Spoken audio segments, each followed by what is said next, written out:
नमस्कार। Corona update सम्बन्धी विशेष कार्यक्रममा यहाँलाई हार्दिक स्वागत छ। म प्रकाश गिरी। कोरोना भाइरसको संक्रमण झन बढेको छ र कोरोना भाइरसको संक्रमण बढिसकेपछि यसलाई कसरी नियन्त्रण गर्ने भनेर नेपालमा विभिन्न खालको रणनीतिहरू अख्तियार गर्न थालेको छ र त्यसमध्ये सरकारले कोरोना प्रभावित क्षेत्रहरूमा जोर बिजोर प्रणाली सार्वजनिक सवारी साधनहरूमा लागू गरेको छ र यसले भिडभाड कम हुने सरकारको अपेक्षा रहेको छ। तर यो सार्वजनिक सवारी साधनहरू निजी सवारी साधनहरूमा जोर बिजोर प्रणाली लागू गरिए पनि अफिसहरू पसलहरू र सार्वजनिक सभा समारोहहरू भइरहेका छन्। तर सरकारले सार्वजनिक समारोहहरूलाई अलिकति नियन्त्रण गर्ने दिशातर्फ गइरहेको छ।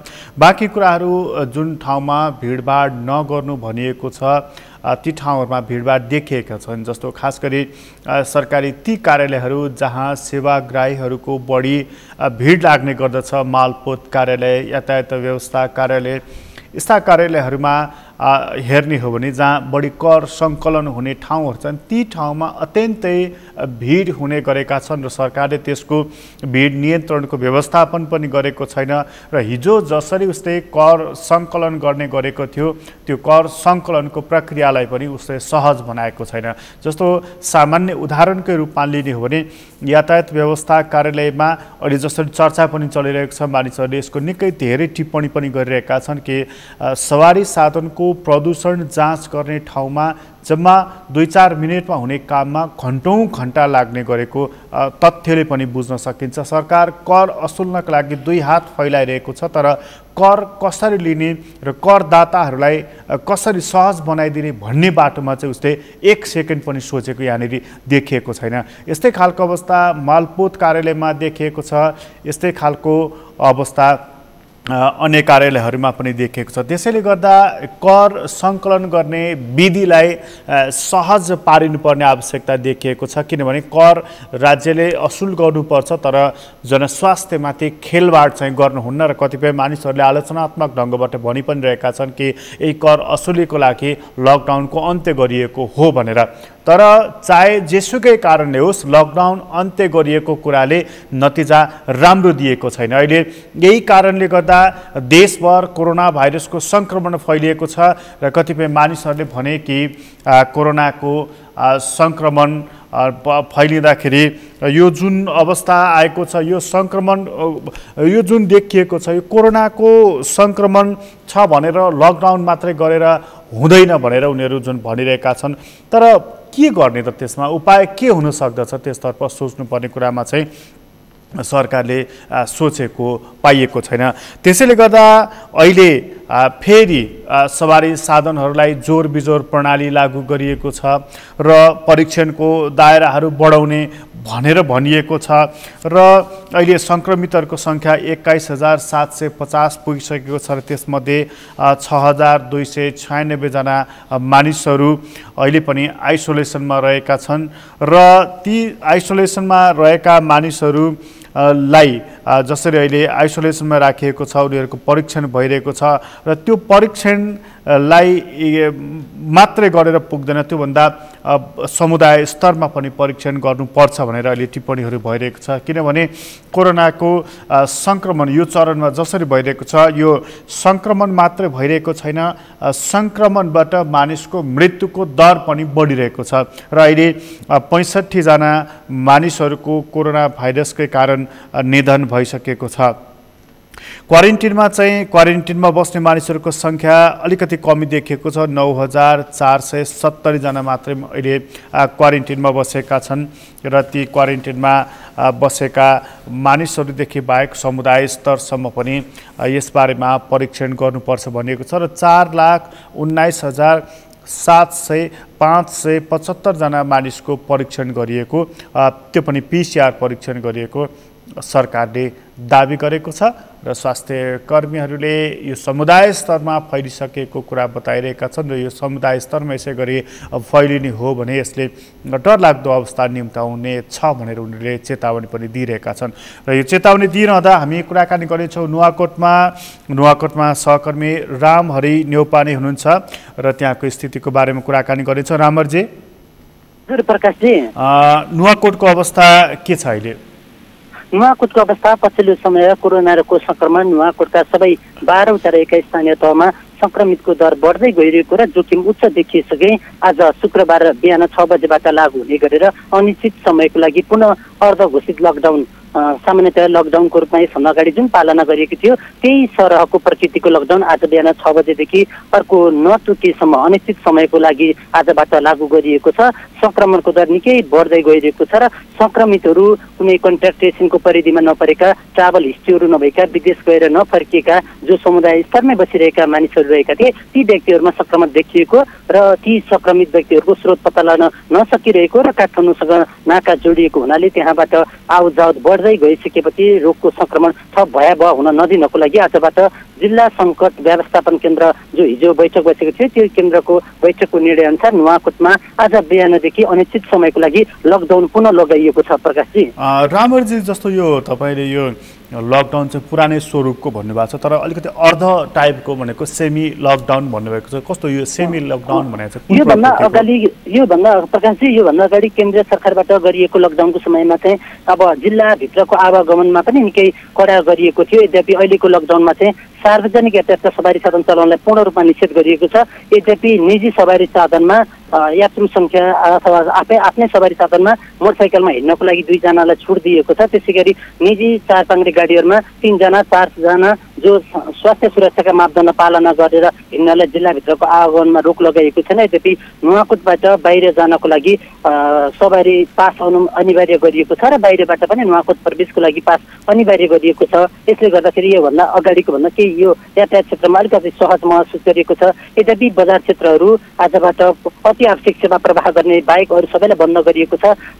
तरकारी, फलफुल, दुध बिक्री गर्ने पसलहरू सुचारू गरिएको छ भने त्योभन्दा बाहेक अन्य खाद्य सामग्रीलाई बिहान र बेलुकाको समयमा आफैले समय मिलाउन भनिएको छ। त्यसमा सामाजिक दूरी कायम गर्नको लागि पनि प्रशासनले स्मरण गराएको छ। अन्य होटल क्षेत्रहरू जो क्वारेन्टाइन निर्धारणको लागि तोकिएका होटलहरू बाहेक अरू होटल रेस्टुरेन्टहरूलाई बन्द गरिएको छ। शैक्षिक संस्थामा पाठशालाहरू जो केही ठाउँहरूमा सामाजिक दूरी कायम गरेर अथवा सीमित विद्यार्थी राखेर अध्यापन गराउँदै आइरहेका स्थानीय तहबाट जानकारी आएको थियो ती पाठशालाहरू पनि अनिश्चित समयको लागि बन्द गर्न भनिएको छ। त्यसै गरी ट्युसन सेन्टरहरू पनि बन्द गर्न भनिएको छ। धार्मिक क्षेत्रहरू रहेका छन् जहाँ भिडभाड हुन सक्ने, पूजापाठहरू सञ्चालन गर्न सक्ने ती क्षेत्रहरूलाई पनि अहिलेको समयमा धार्मिक तथा सामाजिक र परम्परागत गतिविधिका कार्यहरू नगर्नको लागि जिल्ला सङ्कट व्यवस्थापन केन्द्रको हिजो बसेको बैठकले आजदेखि लागू हुने गरी निर्णय गरेको छ। त्यसै गरी 25 गते आइतबारबाट लागू हुने गरी जिल्लाभित्र रहेका सरकारी तथा गैर सरकारी संस्थाले प्रवाह गर्ने सेवा अति आवश्यक भन्दा बाहेकलाई तत्कालको लागि अर्को मिति नतोकिएसम्म ती सेवाहरू पनि रोकिने भनिएको छ र त्यसले गर्दाखेरि यसभन्दा अगाडिको सरह भन्दा चाहिँ यातायातमा के सुचारू गरिएको छ त्योभन्दा बाहेकको आजबाट लागू गरिएको लकडाउन यसभन्दा अगाडि केन्द्रीय सरकारले लागू गरेको सरह जिल्ला सङ्कट व्यवस्थापन केन्द्रको निर्णयले लकडाउन नुवाकोटमा पुनः सुरु भएको छ। प्रकाशजी, भनेपछि यो नुवाकोटमा पहिलाकै अवस्थामा त्यहाँनिर लकडाउन गरेको देखियो र निकै अलिकति जटिल बनेको यो तपाईँले दिनुभएको विवरणबाट नै देखियो। रामरजी, जस्तो अहिले यो यसरी अचानक चाहिँ नुवाकोट जिल्लाले जसले आफूलाई अलिकति सुरक्षित ठानिरहेको थियो कोरोनाको सन्दर्भमा उसले यसरी पुनः लकडाउन गर्नुपर्ने, अत्यावश्यक वस्तु बाहेक सबै बन्द गर्नुपर्ने, सरकारी अफिसहरू पनि बन्द गर्नुपर्ने अवस्थामा पुग्नु भनेको मतलब सङ्क्रमण बढ्नु हो। सङ्क्रमणको दर चाहिँ कतिको बढेको छ त्यहाँ अहिले? नुवाकोटमा सङ्ख्यात्मक रूपमा सङ्क्रमितहरूको सङ्ख्या कम देखिन्छ अन्यको तुलनामा। अहिलेसम्म नुवाकोटमा 46 जनामा कोरोनाको सङ्क्रमण पुष्टि भएको छ। यसमध्ये 36 जना यसअघि नै निको भएर घर फर्किएका छन् र 10 जना सङ्क्रमितहरू आइसोलेसनमा चिकित्सकको निगरानीमा उपचाररत रहेका छन्। उनीहरू अधिकांशको अवस्था सामान्य रहेको छ। त्यसमध्ये नुवाकोटको त्रिशुली अस्पतालमा 5 जना आइसोलेसनमा चिकित्सकको निगरानीमा छन् र 5 जना काठमाडौँमा उपचाररत रहेका छन्। 10 जना आइसोलेसनमा छन् र बाँकी निको भएर घर फर्किएका छन् र आइसोलेसनमा रहेकाहरूको स्वास्थ्य अवस्था पनि अहिलेसम्म सामान्य रहेको छ। पछिल्लो समय नेपालका विभिन्न स्थानमा लक्षण सहितका सङ्क्रमितहरू देखिने, उनीहरूको उपचार गर्न निकै कठिनाइ पनि चिकित्सकहरूले भोगिरहेको, मृत्यु पनि भइरहेको सम्बन्धमा नुवाकोटमा त्यो तबरको जोखिमको अवस्था भने आइसकेको छैन। यद्यपि सङ्क्रमितहरू 46 जना जो भेटिएका छन् त्यसमध्ये करिब 11-12 जना समुदाय स्तरमै बसोबास गरेका, उनीहरू आफ्नो ठाउँ गाउँ छोडेर अन्त कहीँ कतै नगएका, विदेशबाट आएको प्रत्यक्ष सम्पर्कमा पनि नजोडिएका व्यक्तिहरूमा कोरोना रोगको सङ्क्रमण पुष्टि भएको छ। ती व्यक्तिहरू उपचारको लागि नुवाकोटबाट काठमाडौँ रिफर भएर स्वास्थ्य जाँच गराउन जाँदाखेरि अस्पतालले गरेको PCR परीक्षणको नतिजामा कोरोना पोजिटिभ देखिएका छन्। व्यक्तिगत कामले काठमाडौँ प्रवेश गर्दाखेरि यता थानको ढुङ्गा नाकामा दिइएको नमुनामा उनीहरू काठमाडौँमा आफ्नो काम सकाएर घर फर्केको 2 दिन पछाडि जो यहाँ समुदाय स्तरमै आफ्नो दैनिकी रूपमा काम गर्दै आइरहेका थिए ती व्यक्तिहरूमा कोरोना रोगको संक्रमण देखिएको छ। यसले गर्दा समुदाय स्तरसम्म रोगको संक्रमण फैलिसकेको हुनपर्छ र यही अवस्था निरन्तर रूपमा अगाडि बढ्न दिने हो भने थप भयावह अवस्था आउन सक्छ, ठुलो संख्यामा संक्रमितहरू देखिन सक्छन् भन्ने पूर्व तयारी स्वरूप जिल्ला सङ्कट व्यवस्थापन केन्द्र यो जिल्लामा प्रमुख जिल्ला अधिकारीको संयोजकमा बसेको हुन्छ र त्यसमा प्रतिनिधि सभाका सदस्यको रूपमा पनि उपस्थिति रहेको थियो। नुवाकोटमा रहेका 12वटै स्थानीय तहका प्रमुख मेयर अथवा अध्यक्षको पनि प्रतिनिधित्व थियो। उहाँहरूले आफ्नो स्थानीय तहलाई अब सुरक्षित राख्नको लागि नुवाकोटमा पुनः लकडाउनको विकल्प छैन भन्ने निष्कर्ष निकालेर आजदेखि लकडाउन गर्नको लागि सबै पक्षबाट सहमति जुटाएर र संक्रमणको थप भयावह अवस्था आउन नदिनको लागि लकडाउनलाई पुनः लगाइएको प्रकाशजी। अब जस्तो यो भयावह स्थिति नआओस् भनेर पहिले नै एउटा सावधानी अप्नाएको छ, नुवाकोटले बडा बुद्धिमानी पुर्याएको छ। तर अब जस्तो कतिपय ठाउँमा नै रामहरजी जस्तो चाहिँ काठमाडौँ लगायतका कतिपय ठाउँमा चाहिँ सरकारले कर असुली गरिरहेको जस्तो यातायात कार्यालयदेखि लिएर मालपोत कार्यालयसम्म विभिन्न ठाउँमा त्यो गरिरहेको छ। नुवाकोटमा चाहिँ अब यो नियमले चाहिँ ती कामहरू के हुन्छ?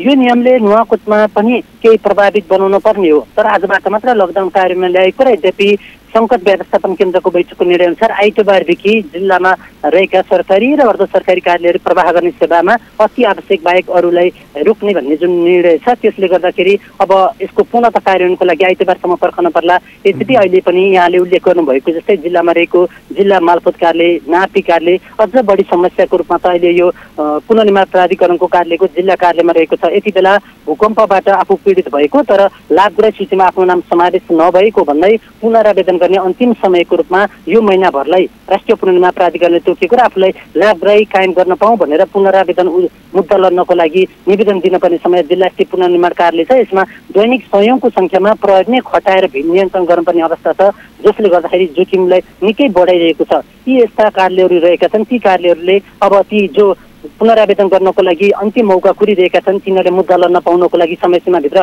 आएर सेवा लिन पाउने उनीहरूको अधिकार पनि रहेको छ। सँगसँगै सामाजिक रूपमा दूरी कायम गर्नुपर्ने र स्वास्थ्य सुरक्षाका मापदण्ड अपनाउनु पर्ने सेवा प्रवाह स्थगित भयो भनेदेखि उनीहरूको त्यो अधिकार पनि वञ्चित हुनुपर्ने।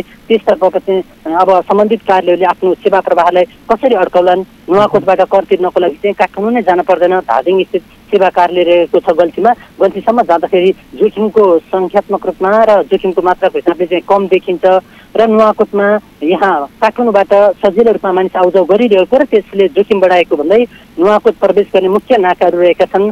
धादिङको गल्ती हुँदै नुवाकोट आउने कोलपुटार नाका, त्यसै गरी ककनी हुँदै नुवाकोट प्रवेश गर्ने त्रिशुली बालाजु ककनी सडक खण्डको नाका, त्यसै गरी शिवपुरी हुँदै आउने 2-3वटा ससाना ठुला नाकाहरू छन्। ती नाकाहरूमा चाहिँ अब आवतजावतलाई कडी कडाउ गर्ने र जो नुवाकोट प्रवेश गर्ने सवारी साधन हुन्छ तिनलाई अनिवार्य रूपमा अनुमति प्राप्त पास अनुसारले कायम गर्ने, पैदल यात्रुलाई पनि अति आवश्यक काम हो होइन एक्टिङ गर्ने र त्यहाँबाट प्रवेश गर्नेहरूको सबैको विवरण, उनीहरूको कम्तीमा नाम, ठेगाना, सम्पर्क फोन नम्बर अनि ती व्यक्तिको पनि कतिपय ठाउँमा सङ्क्रमित व्यक्तिहरूको नम्बरै नभएको भन्ने बाहिरतिरको जुन अध्ययनको आधारले सम्बन्धित परिवार अथवा नजिकको अर्को व्यक्तिको पनि नम्बर राख्ने र स्वास्थ्य जाँच गराएर मात्र पठाउने भनेर निर्णय पनि गरिएको छ। एक हिसाबले अहिले नुवाकोटमा जुन सङ्क्रमितको दर अलिकति बढ्दै गएको समुदाय स्तरसम्म देखिने क्रम देखिएको, यसले गर्दा भोलि थप ठुलो जोखिम आउन नदिनको लागि पूर्व तयारीलाई चाहिँ अलिकति कडी कडाउ र गर्नुपर्ने आवश्यक पूर्व तयारीलाई चाहिँ बढी जोड दिएको पाइन्छ प्रकाशजी। रामरजी जस्तो यो कडी कडाउ गर्ने सन्दर्भमा चाहिँ कैयौँ जिल्लाहरूमा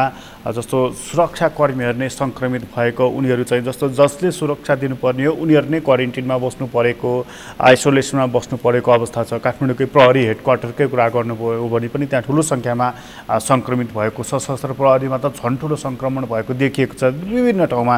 नुवाकोटको हकमा चाहिँ जो फ्रन्ट लाइनमा खटिन्छन् सुरक्षाकर्मी उनीहरूको अवस्था के छ? नुवाकोटमा अहिलेसम्म देखिएको सङ्क्रमितहरूको जुन पुष्टि भइसकेको आधार छ यसले समुदाय स्तरका सर्वसाधारण नागरिकले मात्र कोरोना रोगको सङ्क्रमण लागेको छ। अग्रपन्थीमा बसेर सेवा पुर्याइरहने सुरक्षाकर्मी, स्वास्थ्यकर्मी, त्यसै गरी सेवा प्रवाह गर्ने कार्यालयका कर्मचारी सञ्चारकर्मी लगायत जो कार्यक्षेत्रमा स्थलगत रूपमा अग्रपन्थीमा खटिएका हुन्छन् उनीहरूमा अहिलेसम्म गरिएको यसभन्दा अगाडि जति बेला हामीले आरडिटी परीक्षण गरिएका थियो अवधि थियो त्यो अवधिमा पनि त्यो तवरको संक्रमण पोजिटिभ देखिएको थिएन र त्यसभन्दा पछाडि जुन अहिले पिसिआर परीक्षण मार्फत शङ्कास्पदहरूलाई अग्रपन्थीमा रहेर काम गर्ने कन्ट्याक्ट ट्रेसिङमा जो समुदाय स्तरमै देखिएका व्यक्ति हुनुहुन्छ उहाँहरू सेवा प्रवाहको हिसाबले जोडिएका क्षेत्रमा पुग्नु भएको थियो त्यो क्षेत्रमा गरिएको पिसिआरले थप सुरक्षाकर्मी स्वास्थ्यकर्मी त्यसै गरी जनप्रतिनिधि अनि कार्यालयबाट सेवा प्रवाहमा खटिएका कर्मचारीहरूमा अहिलेसम्म नुवाकोटमा कोरोनाको संक्रमण देखिएको छैन प्रकाशजी। रामजी जस्तो कतिपय ठाउँमा चाहिँ यो जसरी लकडाउन गरिसकेपछि चाहिँ जस्तो मजदुरी गरेर खानुपर्ने मानिसहरू जो दैनिक ज्यालादारी गरेर खान्छन् उनीहरूलाई समस्या पर्ने गरेको आदि इत्यादि कुरा गर्दै अब सधैँ कोरोना भनेर सधैँ लकडाउन भनेर सधैँ घरमा बसेर जीवन चल्दैन भनेको पनि सुनिन्छ। नुवाकोटमा चाहिँ अब फेरि अब आजबाट यसरी लकडाउन गरिसकेपछि जिल्लाभरि नै यसको प्रतिक्रिया के छ?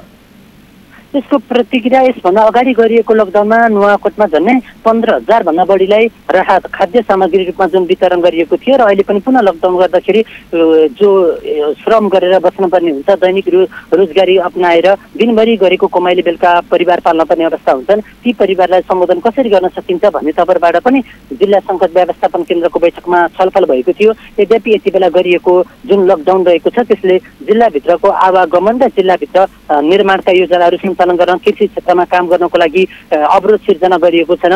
विशेष गरेर नुवाकोट कृषिको लागि सबैभन्दा बढी आबद्ध भएका ठाउँ रहेका छन्। यति बेला खेत र बारीमा मकै भित्रिसकेको अवस्था छ, त्यसै गरी चैती धान पनि भित्रिएको अवस्था छ। धेरै व्यक्तिहरूले आफैले तरकारी पनि उत्पादन गर्न सक्ने हैसियतमा रहेको अवस्थाले गर्दा खाद्यान्नमा त्यति धेरै खान नै समस्या हुने तवरबाट हुँदैन भन्ने तवरबाट पनि विश्लेषण गरिएको छ। सँगसँगै स्थानीय तहलाई पनि यति बेला प्रधानमन्त्री रोजगार कार्यक्रम जुन सञ्चालन गर्नको लागि प्राप्त बजेटहरू छन् ती कार्यक्रमहरूलाई यही समयमा सञ्चालन गर्न सकियो भने विकास निर्माणका गतिविधिहरू लकडाउनको समयमा पनि अगाडि बढाउन सकिन्छ र रोजीरोटी गर्नलाई कठिनाइ भएका व्यक्तिहरू जो दैनिक रूपमा गुजारा गर्नको लागि पनि उनीहरूलाई आय स्रोतको हिसाबले पनि प्रभावकारी मानिन्छ भनेर त्यस्ता कार्यक्रमहरू गर्नको लागि स्थानीय तहलाई सङ्कट व्यवस्थापन केन्द्रको बैठकले अनुरोध पनि गरेको छ र तत्कालको जुन लकडाउन रहेको छ यसले गर्दा दैनिक गुजारामा प्रत्यक्ष असर पार्ने र यसलाई बिहान बेलुका खानको लागि समस्या अलिकति उब्जाउँछ अलिक बढी हुनुहुन्छ भन्ने चाहिँ अलिक त्यति देखिँदैन प्रकाशजी। रामजी तपाईँलाई धेरै धन्यवाद जानकारीको लागि।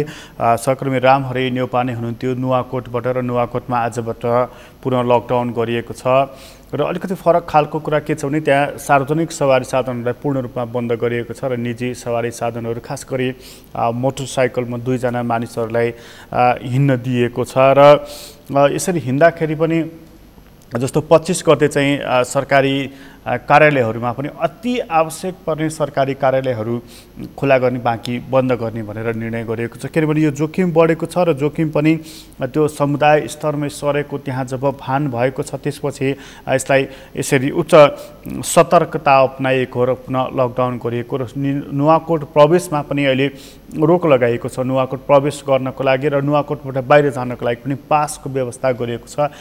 यतिकै हिँड्ने मानिसको लागि पनि उनीहरूको कामको प्रकृति के हो कति आवश्यक काम हो त्यसपछि मात्र हिँड्न दिने भनेर अत्यन्तै कडा किसिमको लकडाउन नुवाकोटमा गरेको छ। किनभने समुदायमा सर्यो र समुदायमा फैलियो भनेदेखि यसले निकै ठुलो रूप लिन सक्दछ भनेर त्यहाँनिर यस्तो खालको सावधानी अपनाएको नुवाकोटमा पुनः लकडाउन गरिएको छ आजबाट। नुवाकोटको खबरपछि हामी सुनसरीतर्फ लाग्नेछौँ। सुनसरीमा सहकर्मी ध्रुव ढकाल हुनुहुन्छ। ध्रुवजी ध्रुवजी भर्खरै हामीले नुवाकोटमा कुरा गऱ्यौँ त्यहाँ आजबाट लकडाउन गरिएको छ 25 गतेबाट अत्यावश्यकीय कामदेखि बाहेकका सरकारी कार्यालयहरू पनि बन्द गर्ने भनिएको छ। सुनसरीमा चाहिँ अहिले यो कोरोना यो लकडाउन अन्त्य गरियो हामी त बडा खुसी थियौँ कि अब यो नियन्त्रणको दिशामा गएछ भनेर तर पुनः फैलिएर आइरहेको छ। सुनसरीमा चाहिँ यसको अवस्था कस्तो छ? अगाडि पक्कै पनि अन्य जिल्लाहरू जस्तै सुनसरीमा पनि कोरोना चाहिँ समुदायमै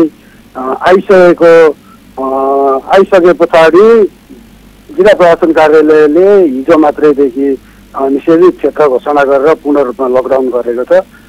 जिल्लामा रहेका विभिन्न स्थानीय तहले पनि आफैले निर्णय गरेर आफ्नो पालिकाहरू चाहिँ पूर्ण रूपमा लकडाउन गर्ने भन्ने तत्काल मिटिङ बसेर चाहिँ यसलाई चाहिँ अहिले पालना गरिरहेको अवस्था रहेको छ। भनेपछि अहिले सुनसरी जिल्ला नै निषेधित क्षेत्र घोषणा गरिएको अनि यसलाई लकडाउन गरिएको कि एउटा सानो सानो क्षेत्रमा मात्रै गरिएको ध्रुवजी? पछिल्लो समय हिजोदेखि धरान पनि पूर्ण रूपमा लकडाउन भन्ने सूचना हामीलाई आइसकेको छ र आजदेखि धरान पनि पूर्ण रूपमा लकडाउन भएको छ। सुनसरी जिल्लामा रहेको 2 टकुमा नगरपालिका, 3टा नगरपालिका र अन्य गाउँपालिका पनि अहिले लकडाउन भएको अवस्था रहेको छ। प्रकाश भनेपछि यसले मूलतः सुनसरी जिल्ला नै लकडाउन भएको अनुभव भयो। अब जस्तो यो लकडाउन गर्नको लागि त पक्कै पनि त्यहाँ यस्तो आभास भयो होला कि समुदायमा यो रोग सर्यो, यो फैलियो भनेदेखि झन् डर लाग्दो हुन्छ, यसलाई अहिले नै रोकिहालौँ भनेर होला। यो सङ्क्रमणको दर चाहिँ कस्तो छ त्यहाँ? पक्कै पनि पछिल्लो समय जुन स्थानीय पालिकाहरूले आफ्नो क्षेत्रमा वार्डमा जुन स्वास्थ्य परीक्षण गराउनु भयो, यो स्वास्थ्य परीक्षण गर्दाखेरि चाहिँ प्रत्येक परीक्षणमा चाहिँ 1 जना 2 जना चाहिँ कोरोना पोजिटिभ देखियो। यसले पनि चाहिँ लकडाउन गर्नुपर्ने आवश्यक रहेको स्थानीय पालिकाहरूले चाहिँ ठानेर यसलाई अहिले लकडाउन गर्नुभएको छ। जस्तै इटरी महानगरपालिकामा कर्मचारीमै कोरोना देखियो। त्यस्तै धरानमा मात्रै हिजो मात्रै टेस्ट गर्दा 12 जनामा एउटा परिवारको 5 जनासम्ममा चाहिँ सङ्क्रमित देखियो। त्यस्तै दुबी नगरपालिकामा पनि कोरोना कर्मचारीमै 1 जना कर्मचारीमै कोरोना पोजिटिभ देखियो। त्यस्तै अन्य पालिकाहरूमा पनि स्वास्थ्य परीक्षण गर्दाखेरि चाहिँ कोरोनाको दर चाहिँ एकदम 1 जना 2 जना गरेर दैनिक रूपमा बढिरहेको अहिले पछिल्लो समय आइरहेको छ। अनि यसरी जस्तो यो सङ्क्रमितको सङ्ख्या त बढेको छ, यसपटक चाहिँ जस्तो अब सुनसरीको कुरा तपाईँले भनि नै हाल्नुहुन्छ, त्यस्तै गरी बाहिर चाहिँ जसरी सङ्क्रमित भएका छन् मानिसहरू पहिला चाहिँ सङ्क्रमित मात्रै हुने गर्दथे, कतिपय मानिसहरू निको भएर गएका पनि थिए। यसपटक मृत्युको दर पनि बढिरहेको छ। सुनसरीमा चाहिँ सङ्क्रमित भएका मानिसहरूको स्वास्थ्यको अवस्था कति चिन्ताजनक छ अथवा उनीहरू एकदम स्वस्थ देखिन्छन्? पक्कै पनि प्रकाशजी, हामीले भर्खरै मैले बिपी कोइराला स्वास्थ्य विज्ञान प्रतिष्ठानका डाक्टर दिनेश सापकोटासँग सम्पर्क गरेको थिएँ। उहाँ प्रवक्ता पनि हुनुहुन्छ। उहाँले जनकपुरबाट 1 जना पेसेन्ट आउनुभएको थियो पोजिटिभ। जनकपुरले चाहिँ कोरोना पोजिटिभ देखाएको पेसेन्ट बिपी केएचएस पठाउनु भएको थियो। उहाँको चाहिँ निधन भएको हामीलाई जानकारी गराएको छ भर्खरै मात्रै। भर्खरै मात्रै निधन भएको हो ध्रुवजी? यो हजुर, 12 बजे राति उहाँको निधन भएको हामीलाई जानकारी गराउनु भएको थियो। उहाँले अहिले बिहान मात्रै यो सूचना सार्वजनिक गर्नु भएको छ। उहाँको किडनीको पनि प्रब्लम थियो र डायलिसिस गराइराख्नु पर्ने उहाँले गराइराख्नु भएको रहेछ। अब मृत्युको कारण चाहिँ अब कोरोना पनि हुनसक्छ अथवा यो उहाँलाई कोरोना पोजिटिभ देखाइसके पछाडि उहाँको निधन भएको छ। अब यो कोरोनाकै कारण पनि हुनसक्छ। उहाँले चाहिँ अब हामीलाई यसरी जानकारी गराउनु भएको छ। उहाँ बिपी कोइराला स्वास्थ्य विज्ञान प्रतिष्ठानका प्रवक्ता डाक्टर दिनेश सापकोटाले प्रकाश। हजुर, अनि भनेको अहिले चाहिँ सङ्क्रमणको दर त बढेको छ, सँगसँगै मृत्युको दर पनि बढिरहेको छ। बडा गम्भीर खालको स्थिति रहेको छ। अब जस्तो लकडाउन गरियो नि सुनसरीमा, त्यो लकडाउन गरियो, स्थानीय पालिकाहरूले पनि गरेका छन्। त्यसपछि चाहिँ परीक्षण कति गर्ने, परीक्षण कसरी गर्ने, परीक्षण कुन ठाउँमा गर्ने, यसको केही मोडालिटीहरू केही बनाइएको छ त्यहाँ? पछिल्लो समय जुन कोरोना सङ्क्रमित समुदायमै आयो, समुदायबाटै चाहिँ कोरोना फैलिएको कुरा विभिन्न माध्यमहरूबाट अब थाहा भएको छ। यसले चाहिँ स्थानीय पालिका सुनसरी चाहिँ अत्यन्त गम्भीर भएको हामीले बुझेका छौँ। हाम्रो जस्तै विभिन्न पालिकाहरूले चाहिँ वार्डमै गएर चाहिँ आफ्नो नाम टिपाउने र स्वास्थ्य परीक्षण गराउन सक्ने भन्ने यो चाहिँ सुविधा राखिदिएको छ। यही हिसाबले पनि अहिले धेरै स्थानीयहरू चाहिँ अब आफूलाई शङ्का लागेको अथवा कोरोना सङ्क्रमितसँग बसिएको बाहिरबाट आएको उहाँहरूले चाहिँ अहिले नाम टिपाएर स्वास्थ्य परीक्षण गरिराख्नु भएको छ। यो चाहिँ व्यवस्था चाहिँ अहिले सुनसरीमा चाहिँ छ। जस्तै हामी जर्नलिस्टहरूको लागि पनि 2 दिन 3 दिनको टाइममा चाहिँ नाम टिपाएर कोरोना परीक्षण गराउने, स्वाब दिने यस्तो चाहिँ भइरहेको अवस्था छ अहिले। अनि ध्रुवजी, अब यो चाहिँ अब परीक्षणको कुरा भयो। अर्को एउटा कुरा नि, जस्तो यो हामीले लकडाउन गऱ्यो भनिरहँदाखेरि नि, जस्तो चाहिँ लकडाउन पूर्ण रूपमा सरकारले हटाइसकेपछि अब जस्तो सर्वोच्च अदालतकै आदेश थियो कि लकडाउन अन्त्य भएको महिना दिनभित्र कर असुल गर्नु भनेर। त्यसपछि त सरकारी कार्यालयहरूबाट कर असुल्नको लागि यातायात भयो, मालपोत भयो, अन्य जति छन् ती सबै कार्यालयहरू मार्फत कर असुल्न थालियो। त्यहाँ त अत्याधिक मात्रामा भिड थियो नि। अब अहिले यो लकडाउन भन्नुहोस्, निषेधित क्षेत्र गरिसकेपछि चाहिँ त्यो कर असुल गर्ने, सरकारी सेवा दिने यी कामहरू चाहिँ के छ? पक्कै पनि अब प्रकाशजी, यसलाई सरकारको निर्णयलाई हेर्ने हो भने जुन सरकारले रातारात लकडाउन खुलाउने निर्णय गर्यो, यो सरकारको निर्णयपछि नै यो कोरोना समुदाय स्तरमा फैलिएको हुन सक्ने हामीले यसलाई आकलन पनि गर्न सकिन्छ। र यो पनि तपाईँको यो समुदाय स्तरमा आएको कारण चाहिँ लकडाउन सरकारले खोलाकै कारण पनि हो। पछिल्लो समय सरकारले जुन कर असुल्ने नीति लिएर जुन यो निर्णय गर्यो र सरकारी कामकाजलाई चाहिँ चालु गर्ने, सबै कार्यालयहरू खोल्ने, स्थानीयबाट चाहिँ कर असुल्ने, ब्याङ्किङ कारोबार चाहिँ पूर्ण रूपमा सञ्चालन गर्ने जुन यो गर्ने नीति लियो, यसले पनि समुदाय स्तरमा कोरोना आयो र उच्च जोखिम पनि भएको हामीले चाहिँ यसलाई बुझेका छौँ। अब सरकारले जुन निर्णय गरे पश्चात कार्यालयहरू धमाधम खुले, स्थानीयहरू चाहिँ अब व्यवसायहरू कर तिर्नको लागि कर कार्यालय जानुभयो अथवा व्यापारीहरू उठेको पैसा जम्मा गर्न पनि जानुभयो, अन्य ऋण गर्नको लागि नगरपालिका जानुभयो, विभिन्न कार्यालयहरू जानुभयो, विद्युत कार्यालय महसुल बुझाउन जानुभयो। यसले पनि चाहिँ अब कोरोना एकजनामा रहेको कोरोना बढै सरेको हुन सक्ने अनुमान गरिन्छ। जस्तै एक उदाहरणको लागि हामी इटरी उपमहानगरपालिकाको इन्जिनियरमा चाहिँ कोरोना आयो। उहाँ त एकदम पूर्ण सुरक्षित भएर चाहिँ कार्यकक्षामा बस्नुभएको थियो। उहाँबाट सेवा प्रदायी सेवा लिन आएका मान्छे नै उहाँसँग टच भएर उहाँलाई सरो, उहाँको परिवारलाई सरो, उहाँको घरमा बस्ने अन्य मान्छेलाई सरो। यसरी फैलिएको हुन सक्ने हामीले अनुमान लगाउन सकिन्छ नि प्रकाशजी। किनभने यो लकडाउन जब खुल्यो त्यसपछि आवत जावतहरू पनि खुल्यो अनि ऊ पनि भयो। जस्तो अब सरकारी कार्यालयहरूमा जाँदाखेरि पनि त्यसलाई दूरी मेन्टेन गर्ने कामहरू त सरकारले गरिदिएन, भिड त्यहाँ त भइ नै हाल्यो। व्यक्तिले पनि त्यो कुराहरूलाई मानेनन् भन्दाखेरि सर्ने एउटा प्रक्रिया माध्यम चाहिँ त्यो बन्न पुग्यो होइन ध्रुवजी? पक्कै पनि प्रकाशजी। अब हामीले सरसर्ती हेर्दाखेरि अब आज हिजो मात्रैको टेस्टमा एकजना नगरपालिकाकै बारु यन्त्रमा काम गर्ने कर्मचारीलाई कोरोना देखियो। पछिल्लो समय कतै आगलागी भएको छैन, तर उहाँको ड्युटी अनुसार चाहिँ नगरपालिका गएर बस्नुभयो। बस्दाखेरि सेवाग्राहीहरूसँग उहाँको पनि सम्पर्क भयो, तीको अन्य मान्छेसँग सम्पर्क भयो। यसरी चाहिँ कोरोना लागेको हुनसक्छ नि त उहाँलाई पनि। तर तपाईँको पछिल्लो समयमा चाहिँ सरकारले जुन हतारो नगरिदिएको थियो भने यति सजिलो समुदाय स्तरमा चाहिँ कोरोना फैलिँदैन थियो कि भन्ने हामी अनुमान पनि लगाउन सक्छौँ। ध्रुवजी तपाईँलाई धेरै धन्यवाद जानकारीको लागि। सहकर्मी ध्रुव ढकाल हुनुहुन्थ्यो सुनसरीबाट र बडा महत्त्वपूर्ण कुरा गर्दै हुनुहुन्थ्यो। उहाँले त्यहाँको मानिसहरूसँग उहाँको अन्तर्क्रियाको आधारमा हामीलाई कुरा गर्दै हुनुहुन्थ्यो र एकजना मानिस जो जनकपुर निवासी हुनुहुन्छ उहाँलाई कोरोना सङ्क्रमण भएको थियो र उहाँलाई धरानमा रहेको बिपी कोइराला स्वास्थ्य विज्ञान प्रतिष्ठानमा उपचारको लागि ल्याइएको थियो र गए राति उहाँको निधन भएको कुरा भर्खर त्यहाँको धरान स्थित अस्पतालले जानकारी दिएको छ। एकजना व्यक्तिको पुनः निधन भएको छ र धरानले सुनसरीले का विभिन्न पालिकाहरू खास गरी सुनसरीका 3-4वटै महत्त्वपूर्ण नगरपालिकाहरूले लकडाउन घोषणा गरेका छन् र अन्य पालिकाहरूले पनि घोषणा गरेका छन्। यसलाई सुनसरीमा लकडाउन छ भनेर भन्न सकिन्छ निषेधित क्षेत्रसहितको। यसले देखाउँछ कि समुदाय स्तरमा कोरोना सरेको छ र यो कोरोना सरिरहँदाखेरि हामीले भन्नुपर्ने हुन्छ अहिले किन सरियो, किन फैलियो त, कसरी फैलियो त भनेर यसलाई खोज्दै हिँड्दै जाने हो भनेदेखि जब सरकारले लकडाउन पूर्ण रूपमा वात्तै लकडाउन खुल्ला गरिदियो त्यसपछि आवत जावत बढ्यो, सार्वजनिक सवारी साधनहरू चले, सरकारी अफिसहरूमा भिडभाड बढ्यो, अन्य अफिसहरू प्राइभेट अफिसहरूमा अन्य सार्वजनिक स्थलहरूमा पनि भिडभाड बढे। यी कुराहरूले गर्दाखेरि एक व्यक्तिबाट थुप्रै ठाउँमा सङ्क्रमण फैलिएको देख्न सकिन्छ। संसारमा यस्तो थुप्रै ठाउँमा भएको छ, जस्तो मलेसियामा त्यही भएको छ र फिलिपिन्समा त्यही भएको छ कि मलेसियामा जम्मा एउटा चर्च एउटा मस्जिदबाट फैलिएर पुनः लकडाउन गर्नुपर्ने अवस्थामा पुगेको थियो।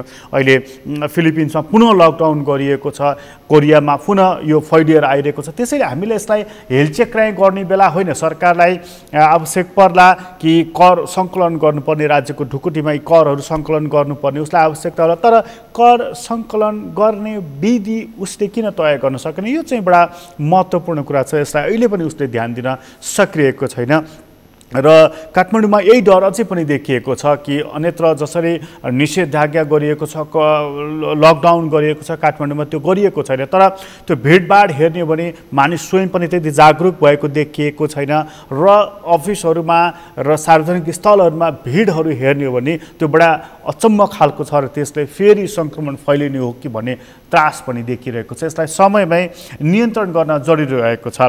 सुनसरीको खबर थियो। सुनसरीपछि हामी एकछिन कैलालीतर्फ लाग्ने कैलालीमा सहकर्मी दिनेश विष्ट हुनुहुन्छ। दिनेशजी, दिनेशजी के छ अहिले कैलालीको अवस्था? हामी सुनिरहेका छौँ कि सङ्क्रमणको दर त बढी नै रहेको छ, तर अनौठो लाग्दो कुरा कि त्यो क्षेत्रबाट कामको सिलसिलामा मानिसहरू भारततर्फ पनि गइरहेका छन् भनेर पनि खबरहरू आइरहेका छन्, के कति सत्य हुने खबरहरू? पक्कै पनि कैलालीमा सङ्क्रमितको सङ्ख्या करिब 1300 नागिसकेको अवस्था छ। तीमध्ये 800 भन्दा बढी निको भएर घर फर्किसकेको अवस्था हो। त्यसैले कैलालीमा दिनानुदिन देशभरि 20 जुन रेसियो रोकिएको थियो सङ्क्रमण हुने दर, त्यसपछि अझ फेरि सङ्क्रमण हुने दर बढेको अवस्था हो। त्यसैले अहिले जुन कुरा उठाउनु भएको भारत जाने भन्ने छ, देशमा सबै लगभग यहाँको कैलालीको नाकाबाट मात्रै 1.5 लाख बढी नागरिक स्वदेश भित्रिएको अवस्था हो। त्यसपछि करिब एक साता जति भएकोले यताबाट जानेर उताबाट स्वदेश फर्किनेको सङ्ख्या बराबरी अवस्थामा रहेको छ। उताबाट अहिले 150देखि 300को हाराहारीमा नेपालीहरू स्वदेश फर्किरहेका छन् भने यताबाट पनि रोजगारीका लागि फेरि भारत जान थालेको अवस्था हो। उहाँहरू लगभग 2-3-4 महिना घरमा बसेर बेरोजगार भएका कारण घर थाम्नै मुस्किल भयो भनेर उताको भारतको आफ्नो मालिकसँग कन्ट्याक्ट गरेर उताबाट पास मिलाइदिने र उहाँलाई गाडी रिजर्भ गरेर नाकासम्म पुर्याइदिने व्यवस्था मिलाएपछि उनीहरू चाहिँ अहिले भारतमा फेरि रोजगारीका लागि निस्किरहेको अवस्था हो। त्यस्तो मानिसहरू चाहिँ अहिले रोजगारीको सिलसिलामा भारततर्फ कति जति नेपालीहरू गयो होला? केही आँकडा हाम्रो जिल्लामा, हाम्रो बोर्डरमा त्यस्तो केही छ दिनेशजी? पक्कै पनि करिब 2000 भन्दा बढी गइसकेको अवस्था छ। यो श्रीनगर नाकाबाट मात्रै नेपालीहरू 200-300 जति गरेर एक साता जति मात्रै भएको छ नेपालमा जान थालेको। पहिला भारतीयहरू नै नेपालमा रहेका भारतीयहरू नै गइरहेको अवस्था थियो भनेपछि अहिले सबै यताबाट भारत जाने नेपालीहरू नै रहेछ। तर अब जस्तो भारतमा त सङ्क्रमण एकदमै उच्च दरमा बढिरहेको छ। तपाईँको एक रातमा नै त्यहाँ झन्डै 50,000 भन्दा बढी मानिसहरू सङ्क्रमित भइरहेका छन्। आजैको कुरा गर्ने हो भने अब भारतमा मात्रै 62,170 जना मानिसहरू नयाँ सङ्क्रमित भएका छन् र कुल सङ्क्रमितको सङ्ख्या भारतमा तपाईँको 20 लाख भन्दा बढी मानिसहरू सङ्क्रमित छन् र एक रातमै 62,000 मानिस सङ्क्रमित भएका छन् र त्यही ठाउँमा नेपालीहरू फेरि कामको लागि गइरहेका छन्। तर हाम्रो बोर्डरले रोकेको छैन उनीहरूलाई अहिले नजानु, त्यहाँ अलिकति खतरा छ भनेर। यताबाट उहाँलाई खतरा छ त भनिरहेको अवस्था हो। त्यहाँबाट उहाँहरू उताबाट नै पास मिलाए, किनभने नेपालीहरू जान मिल्दैन। यताबाट पास मिलाइसकेपछि र यताबाट आधार कार्डको आधारमा उहाँहरू गइरहेको अवस्था हो। अब स्वदेशमै बस्नुहोस्, उता जोखिम छ उताबाट सबै नागरिकहरू उहाँहरूलाई सबैले थाहा भएकै कुरा हो। आफै उहाँहरू सुरुको अवस्थामा जोखिम बढी भयो भनेर नेपाल फर्किनु भएको हो। त्यसैले अहिले यहाँ रोजगारी भएन, उताबाट अब कामका लागि उताको मालिकले पनि बोलाउन लागे, कम्पनी मालिकले पनि बोलाउन लागे, उताबाट पास मिलाइदिएको कारणले हामी गइरहेका हौँ भन्ने हामीले उहाँले प्रतिक्रिया दिएको थियो। यहाँको प्रशासनले अब सीमामा पनि उहाँलाई सम्झाउने बुझाउने कुराहरू गरिरहेको अवस्था। त्यसमा अब यस्तो स्थानीय जनप्रतिनिधिहरूको भनाइ के छ? मानिसहरू जब यस्तो सङ्कटको बखतमा, कोरोनाको सङ्क्रमण उच्च रहेको बखतमा पनि नेपालबाट भारततर्फ कामको लागि गइरहेका छन् र उनीहरूले हामी रोजगारीको अवस्था सिर्जना गर्न सकिरहेका छैनौँ अथवा नेपालमै केही हुन्छ भन्ने आशा दिन सकिरहेका छैनौँ, त स्थानीय जनप्रतिनिधिहरू के भन्छन् यो सन्दर्भमा? स्थानीय जनप्रतिनिधिले अब यो कोरोना त्रास हल्का दिनुहोस्, केही दिन धैर्य गर्नुहोस्, हामी रोजगारीको व्यवस्था गर्छौँ, स्थानीय तहमै केही न केही व्यवस्था गर्छौँ भनेर भनिरहेकै हुन्। तर अब उहाँहरूले विश्वास लागेन, विगतमा पनि अब स्वदेशमै रोजगारी सिर्जना गर्छ भन्ने विगतबाटै सुन्दै उहाँहरूले अब अहिले पत्याउन नसकेकै अवस्था हो। उहाँहरूले अब स्थानीय जनप्रतिनिधि अब केही दिन 3-4 महिना बेरोजगार बसिरहेका मानिसहरू 1 महिना केही समयपछि हुन्छ भन्ने उहाँलाई विश्वास नभएकै कारणले उहाँहरूले आफ्नो विकल्प खोजेर फेरि त्यही अब कोरोना त्रासकै बीच, कोरोना सङ्क्रमणकै बीच भारत गइरहेको छ। भनेपछि उहाँहरूले स्थानीय जनप्रतिनिधिहरूले दिएको आश्वासनलाई विश्वास गर्न सक्नु भएन, त्यसकारण उहाँहरू भारततर्फ जानुभयो होइन दिनेशजी? हजुर। अनि सङ्क्रमणको कुरा गर्दा नि दिनेशजी, जस्तो चाहिँ अघि तपाईँले भन्नुभयो झन्डै 1300 मानिसहरू सङ्क्रमित भएका छन्, त्यसमध्ये करिब 800 मानिसहरू निको भएका छन्, अझै पनि 300-400 मानिसहरू त असङ्क्रमित छँदै चाहिँ छन्। त अहिलेको सङ्क्रमणको अवस्था चाहिँ कस्तो छ त्यहाँ? जस्तो परीक्षणहरू कसरी भइरहेको छ र सङ्क्रमणको दर कस्तो छ अहिले चाहिँ? परीक्षणको अवस्था यहाँ कैलाली धनगढीमा रहेको प्रयोगशाला र जयन्तीमा रहेको प्रयोगशालाबाट परीक्षण गरेको छ। त्यसपछि अहिले पनि अझै सुर्खेत प्रयोगशालामा र कहिले काठमाडौँको प्रयोगशालामा पनि पठाइरहेको अवस्था छ। अहिले त्यसपछि मात्रै प्रदेश सरकारले ल्याएका 3वटा मेसिन, एउटा मेसिन बैतडी पठाइएको छ, एउटा मेसिन रोटी र एउटा मेसिन धनगढीका जडानको प्रक्रियामा छ। त्यसपछि मात्रै केही दिनमै लगभग 5-7-10 हजारसम्म परीक्षणको टार्गेट दिएको छ प्रदेश सरकारले। त्यसपछि परीक्षणको दायरा बढाउनु छ र समुदाय स्तरमा जाँच त्यो सम्बन्धित क्षेत्र अथवा शङ्कास्पद क्षेत्रमा पनि सम्पूर्ण समुदाय क्षेत्रमा जाँचको दायरा चाहिँ बढाउने भन्ने लक्ष्य छ। यसमा यो जाँचको दायरा के बढेको छ, पहिला तुलनामा अलिकति बढे पनि त्यति समुदाय स्तरमा गर्न सकेको अवस्था पनि छ। अनि जस्तो अब यो समुदाय स्तरमा परीक्षण गर्नुपर्ने कुराको बारेमा चाहिँ त्यहाँ के चर्चा भइरहेको छ अथवा कसरी परीक्षणको दायरालाई बढाउने भनेर के मोडालिटी बनाएको छ त्यहाँ? सुरुको अवस्थामा समुदायमा गएर सबैवटा समुदायको 2-3जना, एउटा टोलको 2-3जना यसो यो सिस्टमले सुरुको अवधिमा परीक्षण गर्ने र तीमध्ये कस्तो नतिजा आउँछ त्यो अनुसार नै फेरि समुदाय स्तरमा जाने भन्ने प्रदेशको स्वास्थ्य निर्देशनालयले योजना बनाएको अवस्था छ। यो 3वटा मेसिन अब जडानको प्रक्रियामा छन्। केही दिनमा जडान भइसकेपछि समुदाय स्तरमा जान्छौँ भनेर स्वास्थ्य निर्देशनालयले भनेको। दिनेश, तपाईँलाई धेरै धन्यवाद जानकारीको लागि। सहकर्मी दिनेश विष्ट हुनुहुन्थ्यो कैलालीबाट र कैलालीको खबर उहाँले दिँदै हुनुहुन्थ्यो। बडा दुःख लाग्दो कुरा छ कि हामी कहाँ सरकारले, खास गरी अर्थमन्त्रीले भन्दै हुनुहुन्थ्यो अलि अगाडि कि अब श्रमको लागि बाहिर जानु नपर्ने गरी हामी रोजगारीको सिर्जना गर्दैछौँ भनेर, खास गरी यही बजेटमा पनि यो कुराहरू उल्लेख गरिएको छ। तर कैलालीकै कुरा गर्ने हो र त्यहाँबाट बाहिर गएका मानिसहरूको, गौरीफटा नाकाबाटै गएका मानिसहरूको आँकडा हेर्ने हो भने यो हप्ता दिन यता दिनमा करिब 200-300-400 मानिसहरू बाहिर गइरहेका छन्। नेपालबाट भारततर्फ श्रमको लागि गइरहेका छन्, किनभने उनीहरू अलि पहिला भारतमा सङ्क्रमण जब एकदमै जोखिमयुक्त बन्यो र सङ्क्रमण बढिसकेपछि त्यसले अप्ठ्यारो पार्छ कि भनेर स्वदेश फर्के। उनीहरू 3-4 महिना नेपालमै बसे, तर यो 3-4 महिना बसिसकेपछि आफूसँग भएको पैसा पनि सिद्धियो, चाडपर्वहरू पनि अब आउन थाल्यो, नजिक हुन थाल्यो, तर रोजगारीको अवस्था भएन अथवा आम्दानीको स्रोतहरू जब भएन त्यसपछि उनीहरू जेसुकै होस् भनेर आगोमा हाम फाल्नको लागि तयार भएका छन्। आगो यस कारणले भनेको कि एक दिनमा जहाँ 62,000 मानिसहरू सङ्क्रमित भइरहेका छन् त्यो देशमा नेपालीहरू कामको लागि भन्दै उताबाट पास बनाएर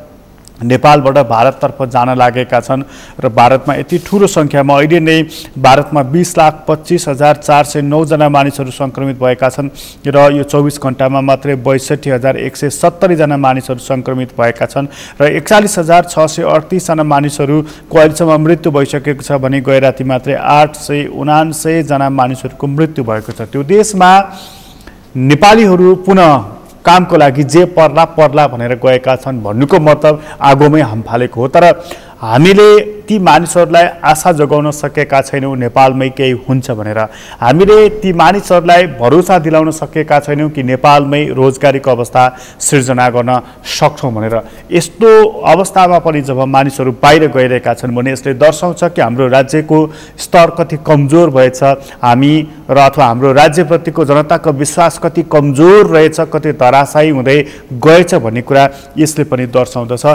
यो कैलालीको घटनाले झन् मन नै कुणाउने खालको घटना भएको छ र त्यहाँ अहिले रोजगारीको लागि हप्ता दिन यता हरेक दिन जसो 300-400 मानिसहरू भारततर्फ गइरहेको घटनाले यही कुरा दर्शाइरहेको छ र सङ्क्रमितहरूको सङ्ख्या पनि बढिरहेको छ। करिब 300-400 मानिसहरू अहिले पनि सङ्क्रमित छन् र सङ्क्रमण समुदाय स्तरमा फैलिएको कुरा पनि अब जगजाहेर भइसकेको छ। तर अब त्यसलाई समुदाय स्तरमा कसरी परीक्षण गर्ने भन्ने कुरा चुनौतीको विषय बनेको छ। अहिले पनि ल्याबबाट बाहिर चाहिँ परीक्षणको लागि सरकार पुग्न सकेको छैन। उसले हामीले परीक्षण गरेका छौँ भनेर अनेक खालका आँकडाहरू दिए पनि स्थानीय स्तरमा हेर्ने हो भने र त्यो ग्राउन्ड जिरोमा गएर खोज्दाखेरि यी कुराहरू भेट्न सकिँदैन।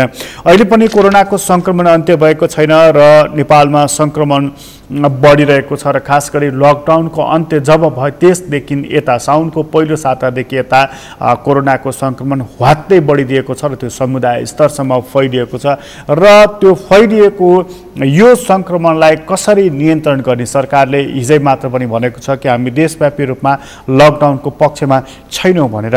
होला सरकारको भनाइको पछाडि केही सत्यता होला, केही आवश्यकता पनि होला, केही बाध्यता पनि होला, केही मजबुरी पनि होला, तर स्वास्थ्य सबैभन्दा महत्त्वपूर्ण कुरा हो र जनताको स्वास्थ्यलाई जब पहिलो प्राथमिकताको सूचीमा राखिन तब यो कुरा त्यति गम्भीर बन्दैन। सरकारले सायद यो कुरालाई त्यसकारण पनि गम्भीर नठानेको होला। जबसम्म यसले सिंहदरबार, बालुवाटार जस्ता प्रशासनिक निकायहरूमा असर गर्दैन तबसम्म सरकार अलिकति बिउजिने सम्भावना कमै देखिएको छ। यसकारणले पनि कि उनीहरूले जनतालाई दोस्रो प्राथमिकतामा राखेको देख्न सकिन्छ। नत्र समुदाय स्तरमा परीक्षण गर्ने, लकडाउन खुल्ला गर्दाखेरि पनि यसका प्राथमिकता हेरेर सङ्क्रमणको दर हेरेर खुल्ला गर्नुपर्ने थियो, तर हवातहुत्त एकैचोटि लकडाउन, हवातहुत्त एकैचोटि लकडाउन खुकुलो गर्ने नीतिले नै बुझिन्छ कि सरकार कुन धरातलमा टेकेर काम गरिरहेको छ भनेर। अहिले पनि अब उदाहरण सरकारले दिइरहेको छ, नेपाल जस्तो विकासोन्मुख देशमा यस्तै हो भनेर र विश्वका कयौँ देशहरूमा सङ्क्रमण फैलिरहेको छ र ती सङ्क्रमण फैलिएका देश र नेपालको अहिलेको स्थितिलाई हेर्यो भने एउटा साझा कुरा निकाल्न सकिन्छ त्यहाँबाट।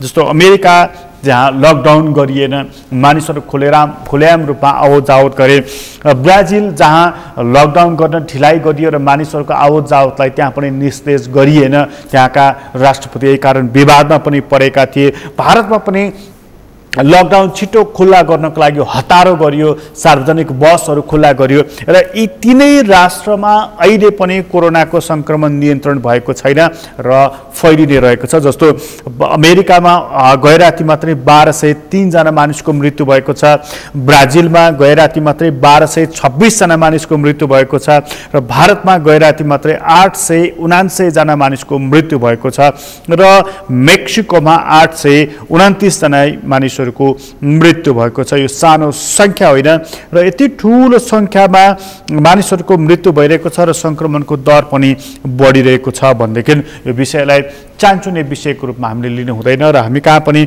स्थानीय स्तरबाटै अब अहिले जसरी तदारुकता अपनाइएको छ यसले केही नियन्त्रणको प्रयासमा मद्दत गर्ला। तर परीक्षणको दर हामीले बढाउन सकेनौँ भनेदेखि हामीले यो लकडाउन अथवा निषेधित क्षेत्र घोषणा गरेर मात्रै यसलाई नियन्त्रण गर्न सक्दैन।